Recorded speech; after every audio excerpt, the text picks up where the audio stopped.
Hey hello good morning বন্ধুরা, সকলকে স্বাগত জানাই আমার আরেকটা নতুন ভিডিওতে। চলে আসলাম অনেক দিন পরে আজকে আরেকটা নতুন ভিডিও নিয়ে। তোমরা সবাই কেমন আছো? আশা করছি সবাই ভালো আছো, সুস্থ আছো। আজকে জানুয়ারি মাসের 5 তারিখ। ঠান্ডাটা বেশ ভালোই ঝাঁকিয়ে পড়েছে, বাইরে পুরো কুয়াশায় ভর্তি। এখন ঘড়িতে সময় প্রায় ওই 8টা 15 মতন বাজে।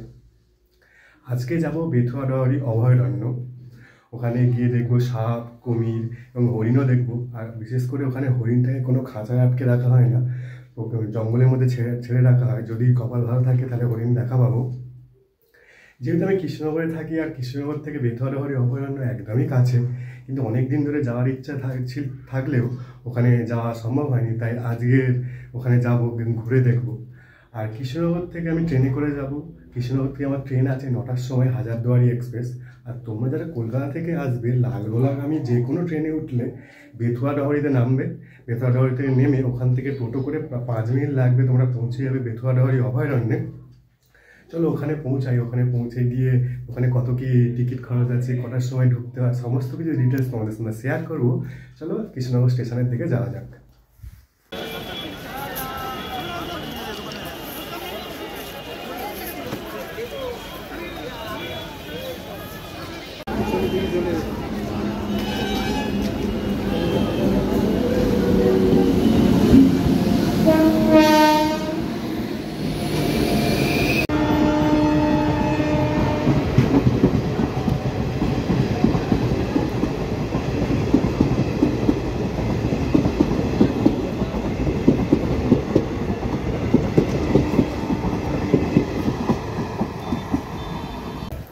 সময় সকাল 9টা 30। আমরা পৌঁছে গেলাম বেথুয়া ডহরি স্টেশনে।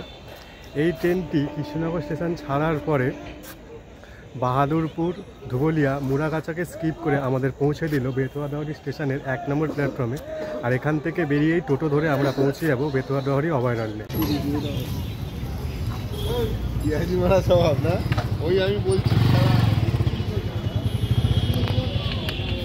বেথুয়া ডহরি স্টেশন থেকে বার হয়ে বাইরেই তোমরা টোটো পেয়ে যাবে। তাহলে তোমরা টোটোতেও আসতে পারো।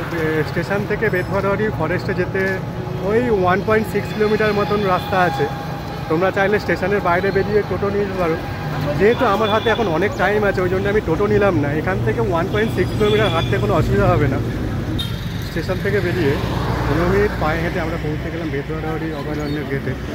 আমার পেছনেই দেখতে পাচ্ছ গেট আছে, এবং পেছনেই টিকিট কাউন্টার আছে। এখান থেকে টিকিট কেটে অভয়ারণ্যের ভেতরে ঢুকবো। এখানেই আছে বেথুয়া ডহরি ঢোকার টিকিট কাউন্টার। এখানে পার পার্সন 100 টাকা করে দিয়ে টিকিট কেটে তারপর ভেতরে ঢুকতে হবে। এটাই ঢোকার গেট। আর এই বেথুয়া ডহরি অভয়ারণ্য সপ্তাহের বুধবার বন্ধ থাকে, তার বাদবাকি প্রতিদিনই খোলা থাকে। ঢুকে পড়লাম ফরেস্টের ভেতরে। এখানে পরিবেশটা একদম পুরো চারিদিকে গাছপালা, বেশ ভালোই লাগছে। আর আমার পাশে তোমরা দেখতে পাচ্ছ এখানে কয়েকটা কটেজ মতন আছে। তোমরা চাইলে এখানেও থাকতে পারো একদিনের জন্য, ভালোই লাগবে। এখানে একটা ফরেস্টের ম্যাপ দেওয়া আছে, কোন জায়গায় গেলে কি দেখতে পাবে। এখান থেকে শুরু, এদিকটা দিয়ে গেলে এখানে হরিণ দেখতে পাবে। চলো ভেতরে যাচ্ছি, ভেতরে গিয়ে কি দেখছি না দেখছি সব কিছু তোমাদের সাথে শেয়ার করছি। প্রথমে ঢুকেই আমরা বাঁ দিকে পেয়ে গেলাম একটা মিউজিয়াম মতো। এখানে দেখতে পাচ্ছ মোটু পাতলু দাঁড়িয়ে আছে। দেখে বাচ্চারা বেশ ভালোই লাগবে। ভেতরে ঢুকে দেখি কি আছে ভেতরে। এখানে তো দেওয়া আছে বিভিন্ন ধরনের পাখি, ফড়িং টড়িং ইত্যাদি দেওয়া আছে। মিউজিয়ামের ভেতরে যাই। ঢুকে গেলাম মিউজিয়ামের ভেতরে। এখানে দেখতে পাচ্ছ বিভিন্ন শিয়াল টিয়ালগুলো আছে, কীভাবে খাচ্ছে তারা। আর আগেকার দিনে রান্নাঘরে সাপ ঢুকে গেছিলো, সাপটাকে কীভাবে বার করছে সেটাকে দেখিয়েছে এখানে। এখানে আছে হাজারদুয়ারি প্যালেস, মুর্শিদাবাদের, একদম পুরো অবিকল করেছে। তারপরে চলে আসলাম এখানে আনন্দময়ী মা, কৃষ্ণনগর।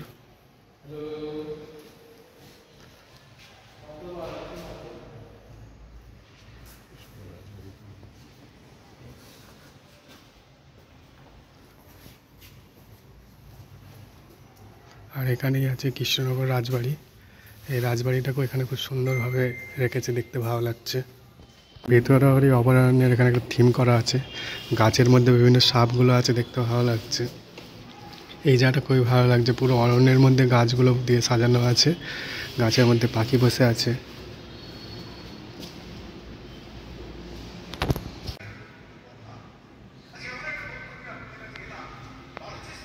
মিউজিয়ামের ভেতরে আছে বেথুয়া ডহরি অভয়ারণ্যের একটা থিম।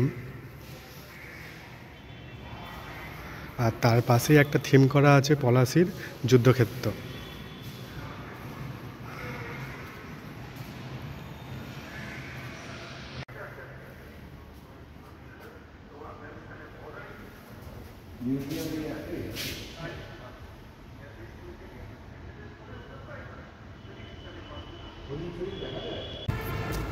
এই বেথুয়া ডহরি অভয়ারণ্যে প্রবেশ মূল্য পার পার্সন 100 টাকা করে। আর এই বেথুয়া ডহরি অভয়ারণ্য হচ্ছে সকাল 9টার থেকে ওই দুপুর সকাল 10টা থেকে দুপুর 3টে পর্যন্ত খোলা থাকে। তার মধ্যে আসলেই তোমরা এই পুরো বেথুয়া ডহরি অভয়ারণ্যটাকে পুরো ঘুরে দেখে নিতে পারবে। আর এই অভয়ারণ্যে ঢোকার জন্য তোমাদের কোনো খাবার দাবার বাইরের খাবার নিয়ে ঢুকতে পারবে না, শুধুমাত্র জলের বোতলই থাকবে। যেহেতু পরিবেশটিকে পরিষ্কার রাখার জন্য কোনো বাইরের খাবার প্লাস্টিক ইত্যাদি যখন আমরা গেটের মধ্যে ঢুকলাম ওখানেই চেক করে তারপরে ঢোকালো। গেট থেকে সোজা হেঁটে এসে মিউজিয়ামটা দেখে বাঁ দিক দিয়ে একটা রাস্তা ঢুকে যাচ্ছে, ওখানেই মার্কিং করা ছিল এই রাস্তা দিয়ে গেলেই আমরা হরিণ দেখতে পাবো। যেহেতু এটা একটা বিরাট জঙ্গল, এখানে হরিণকে কোনো খাঁচার মধ্যে আটকে রেখে দর্শকদের দেখানো হয় না। এই জঙ্গলের মধ্যেই হরিণ ছাড়া আছে, যদি কারোর কপাল ভালো থাকে তবে এই জঙ্গলের মধ্যেই ওপেন জঙ্গলেই তোমরা হরিণকে দেখতে পেয়ে যাবে। একটুখানি হেঁটেই আমরা চলে আসলাম, এই যে আমার পেছনে দেখতে পাচ্ছ এইখানে হরিণ খেতে আসে। জানি না এখন কোথায় আছে হরিণ, হরিণের দেখা পাচ্ছি না, দেখা পেলে অবশ্যই তোমাদের সাথে শেয়ার করব। আর এখানেই দেয়া আছে একটা বিশেষ সতর্কীকরণ, হরিণ দেখলে হরিণকে স্পর্শ বা হরিণকে বিরক্ত করবে না, আর কোনো রকম খাবার তোমরা হরিণকে দেওয়ার চেষ্টা করবে না। অভয়ারণ্যের একটু ভেতরে চলে আসলাম, এখানটাতেও তোমরা দেখতে পাচ্ছ হরিণকে খাবার দেওয়ার ব্যবস্থা আছে, এখানেও হরিণরা এসে খাবার খায়। আর এখানটা ওপরটা একটা ওয়াচ টাওয়ার মতন করা আছে, দেখা যাক ওপরে উঠি। ওপরে উঠলে নাও যদি হরিণ দেখতে পারি, কিন্তু এই যে ফরেস্টের চারিদিক দিয়ে পরিবেশটা দেখা যাবে সেটা দেখেই খুব ভালো লাগবে। ভাবলাম যে এই ওয়াচ টাওয়ার দিয়ে ওপরে উঠে পুরো ফরেস্টটিকে দেখব, কিন্তু জানি না কোনো কারণে এই ওয়াচ টাওয়ারটা এখন বন্ধ আছে। ওপরে উঠলে পুরো ওপর থেকে পুরো নিচের দিকটা পুরো ভালোভাবে দেখা যেত, যেহেতু উঠতে পারছি না তাই বেকার ফালতু ওঠার চান্স নিই না, ওখানে ব্যারিকেড করে আটকানো আছে। তাহলে এমনি পায়ে হেঁটে ভেতরের দিকে যাওয়া যাক, ভেতরে দিয়ে দেখা যাক কি দেখা যায়। হেঁটে হেঁটে অনেকটাই জঙ্গলের ভেতরে ঢুকে পড়লাম, কিন্তু এখনও হরিণের দেখা পেলাম না। এই ফরেস্টটি চারিদিকে তোমরা দেখছো একদম পুরো গাছ দিয়ে ঘেরা, দূরে কোনো একটু দূরে জঙ্গলই তোমার ভেতর থেকে পুরো পরিষ্কার দেখতে পাবে না। এই টুকটাক আওয়াজ আসছে, দেখে শুনে মনে হচ্ছে যেন এই হরিণের দেখা পাবো, কিন্তু আদৌ সেটা হরিণ নয়। জঙ্গলের মধ্যে কোনো মানুষ আমি ছাড়া কোনো আশেপাশে কোনো মানুষই এখন দেখছি না, ওই জন্য যে কোনো যাই শব্দ হচ্ছে মনে যেন হরিণ হেঁটে আসছে, সেই উৎসাহ নিয়ে হরিণকে দেখার চেষ্টা করছি। হরিণ তো দেখতে পেলাম না, কিন্তু এদিকে মার্কিং করা আছে, এদিক দিয়ে গেলেই ঘড়িয়াল দেখতে পাবো। চলো দেখা যাক ওটাকে দেখতে পাই কি না। এই পুকুরটার মধ্যেই ঘড়িয়াল থাকে, হ্যাঁ দেখা পেয়েছে, সেই যে দূরে তোমরা দেখতে পাচ্ছ 3-4টের মতন শুয়ে আছে। চলো কাছ থেকে গিয়ে দেখানোর চেষ্টা করছি।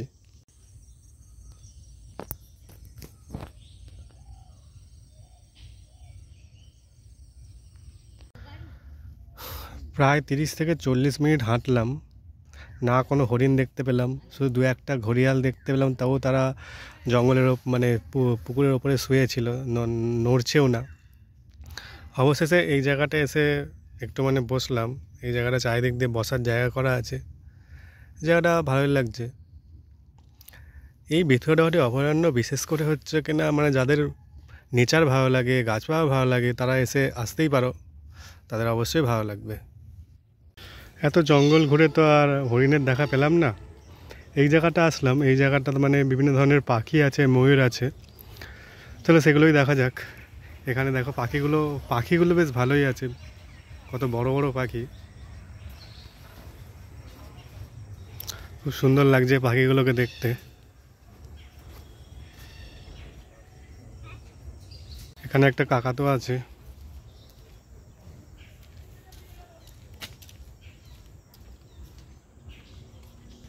টিয়া পাখি, এখানে 4টে টিয়া পাখি বসে আছে।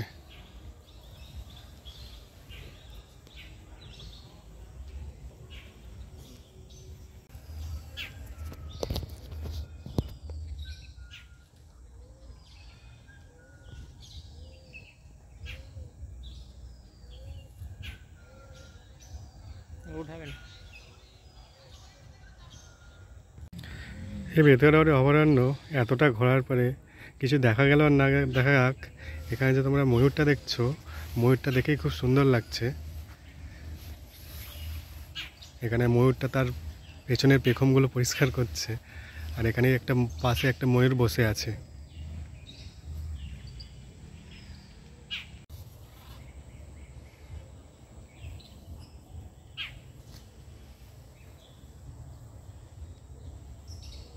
এখানটা কতগুলো বিভিন্ন প্রজাতির পায়রা আছে।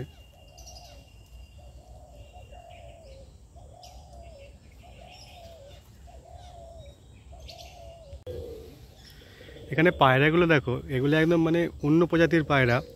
পায়রার পায়ের দিকের পালকগুলো দেখছো, মানে পায়ের আঙুলগুলো দেখা যাচ্ছে না, আঙুলগুলো মানে পালক দিয়ে ঢাকা পড়ে গেছে। একদম লাইন দিয়ে বসে আছে পায়রাগুলো। এই বেথুয়াডাওয়ারি অভয়ারণ্যে এসে তোমরা কিছু দেখতে পাও আর না পাও, এই যে আমরা এখন যে জায়গাটা আছি, এই জায়গাটা মানে বিভিন্ন ধরনের পাখি আর মানে অনেক ময়ূর আছে। এইগুলোই দেখে তোমাদের একটু মানে ভালো লাগবে। তাছাড়া এমনি জঙ্গলের ভেতরে তো প্রচুর ঘুরলাম, কোনো হরিণ তো দেখতেই পেলাম না।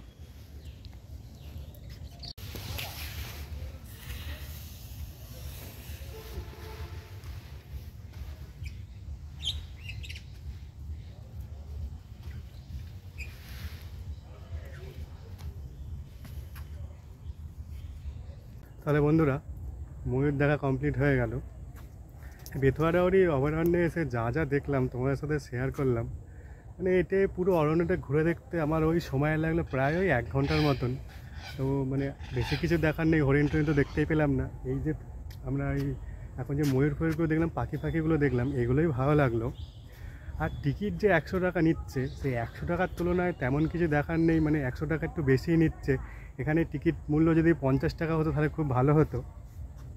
তাহলে যাই হোক, অভয়ারণ্যটা ঘুরে দেখলাম, তোমার সাথে শেয়ার করলাম।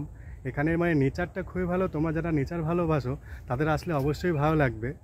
তাহলে তোমরা যদি এই ভিডিওটা এতদূর দেখে থাকো, একটা লাইক দিয়ে দিও, আর কেমন লেগেছে আমাকে কমেন্ট করে জানিও। আর আমার চ্যানেলে যদি নতুন হয়ে থাকো তাহলে চ্যানেলটিকে সাবস্ক্রাইব করে থাকো, যাতে পরবর্তী কোনো ভিডিও আসলে তোমাদের কাছে পৌঁছে যায়। তাহলে এই অভয়ারণ্যের অভিজ্ঞতা যা হলো তোমার সাথে শেয়ার করলাম। চলো ভিডিওটা আর বেশি বড় করবো না, এখানেই ভিডিওটা শেষ করলাম। ততদিন সবাই ভালো থাকো, সুস্থ থাকো। আবার দেখা হবে এরকমই একদিন নতুন দিনে কোনো এক নতুন জায়গায় নতুন ভিডিওর সাথে। চলো তাহলে টাটা, বাই।